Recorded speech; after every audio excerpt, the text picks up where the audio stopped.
Welcome back to the channel, good friends. Brian from Apex Detail. This will be another installment of Mail Call, and I hate wasting your time as much as I do my own, so let's get right into it. The first question: how do you scale or grow your business? And I will be speaking in terms of a detailing business. It is subjective, but there are a few common points you can use throughout any business. The first one being, never let yourself get comfortable. Always have that leading foot stepping into a territory where you're not quite comfortable and you have to learn. Let's give an example. If you're just starting out and you provide basic services, well, the next reasonable step would be maybe paint correction. Not comfortable for some people, but learn it and adapt and offer it, and then you can start making the next step, which would be naturally from paint corrections to ceramic coatings. Again, most aren't comfortable doing that, but once you learn and you achieve your goals, just keep pushing, keep learning, keep moving forward, never get complacent or comfortable. Constantly work on and improve the SEO for your website so it's out in front of all to see. Marketing as well. People need to know you exist. And sales, communicating with your customers. Another thing you can do is find business coaches. And it doesn't matter how far along you are with your business, there's always going to be somebody more successful, and ask them if they can give you a couple minutes of their time and use them as a business coach. Another thing you can do in your personal life, as well as business life, surround yourself with people that are more successful than you are. You're always going to find them. They're out there. And it will help you. It will give you tips and tricks how to get to that next step. I hope that makes sense. Another thing, always have enough employees to work for your business so you're not working for your business and you can work on your business. I love being in the trenches, so I love doing both. I love being out in the shop, but when I'm not, I am in here posting, working on SEO, marketing, sales, growing the business, getting it out there, figuring out ways to expand and starting new businesses. Never stop, keep the pedal down and full speed all the time, guys. I hope that helps. Moving on to the next question, the best lighting for shops. Detailing shops, workshops of any kind, that is again subjective, because there are some out there that like the hexagrid lights. They seem to be a popular fad right now, and they look good and they are fancy, but not for me. I like linear lights. LED lighting in straight lines spaced perfectly apart.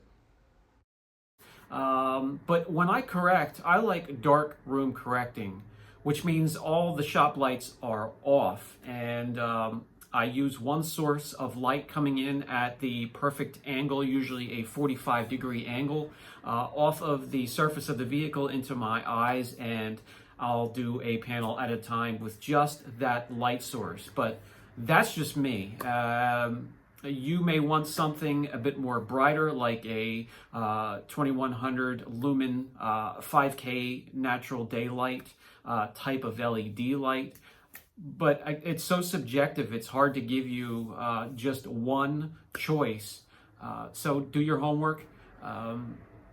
Maybe try out some different types of lighting. You can also build your own rack.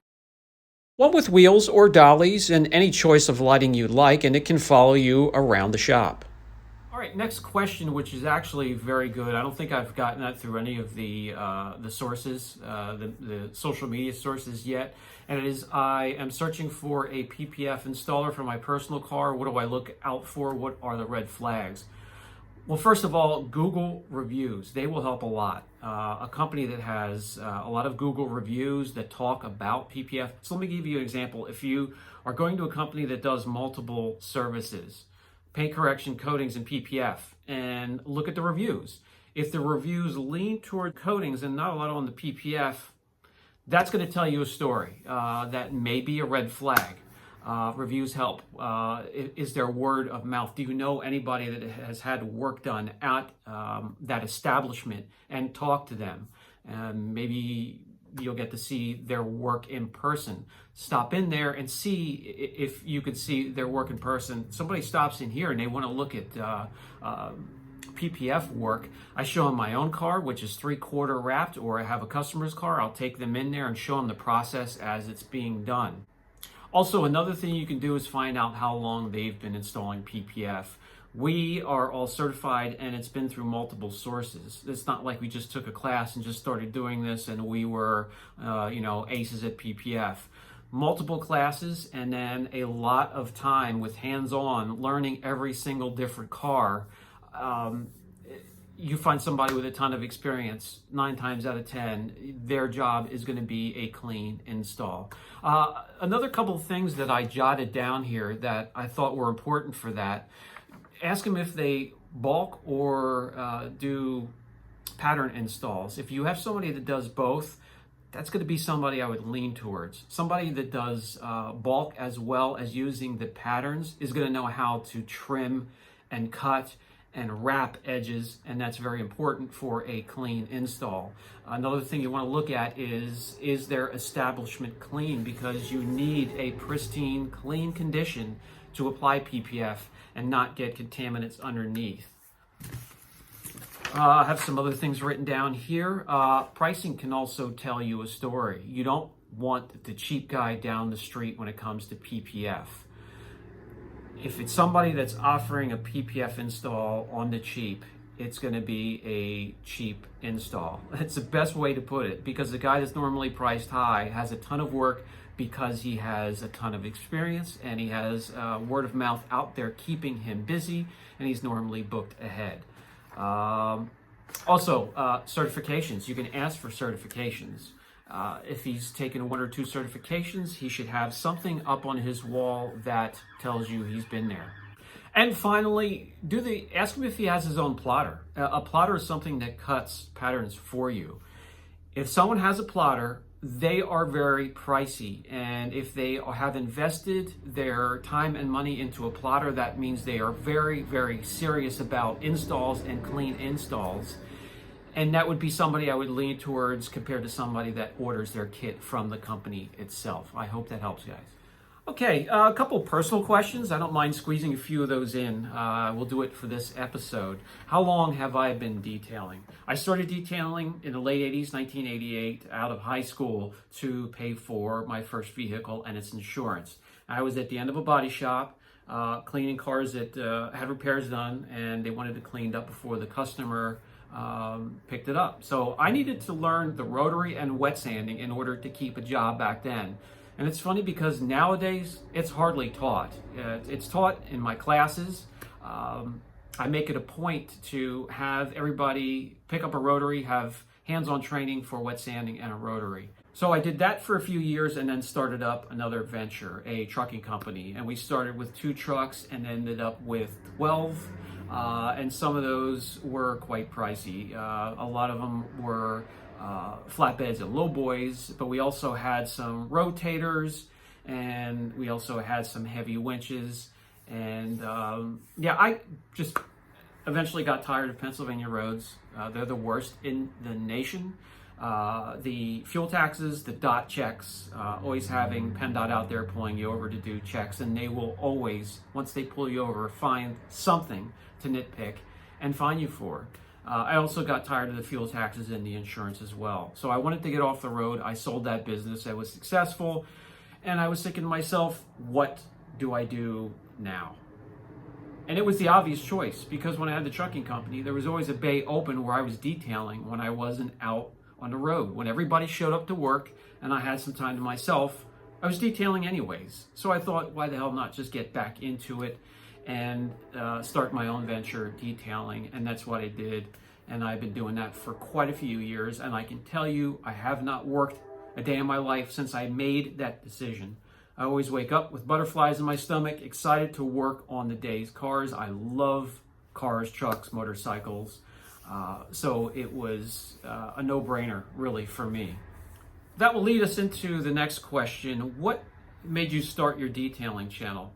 I've shared this story a few times, but there are a lot of new subscribers now, so I'll share it again. My son started a channel for gaming, and he was never comfortable in front of a camera. And I told him, listen, I'll do it. And at that time, I had just suffered a stroke, and the only subsidial was speaking. If my mouth got in front of my thoughts, it was not good at all. So as long as I slow down and think about what I'm talking about, I'm in good shape. So I told him, listen, I'll start my own channel, I'll get in front of the camera, and I'll speak. And if I can do it, you can do it. So I started a few videos, and he saw me, and he started to do it. Of course, it wasn't long after that he lost interest and got into something else anyways, but I kept doing it because I kept making connections with individuals such as yourself out there, and I deemed that very valuable, and I enjoy it. And it grew slowly and grew and grew. So I kept doing it, and once you start, it gets in your blood. I still to this day enjoy videos and the comment section and connecting with all of you wonderful people out there. So that's how I started my channel. I see myself doing it for quite some time, as long as you're interested in learning, have an interest in detailing and anything that is connected to detailing. And as long as anybody out there is listening and wants help, I will continue to do so. And the final question of the day, which is also a good one: what do I do in the winter months to stay busy or bring in capital? Let me lean towards when I first started out, because now we're detailing all year round. Doesn't matter what the weather is, we are booked in advance with deposits. And to get to that position, you have to start out. If you have a slow day, you are working on your business, not for it. So that means marketing, SEO, getting your name out there, sales, learning how to reach an audience, learning how to connect and communicate with customers. And you work on that every single day. If you have a string of days where you don't have work, you work on it every single day. And then eventually, you will start filling out that calendar, and it doesn't matter what time of the year it is, you'll find yourself having less and less time to work on your business. So that's when employees come in. So that frees you up once again to start working on your business. So I hope that helps. The winter in the Northeast really can be a bear for detailers, especially mobile detailers, and a lot of them pack it in for the season and come back out in the spring.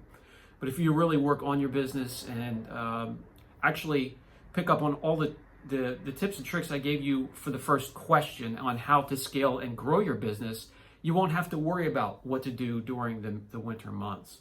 So I hope this Q&A or this mail call helps.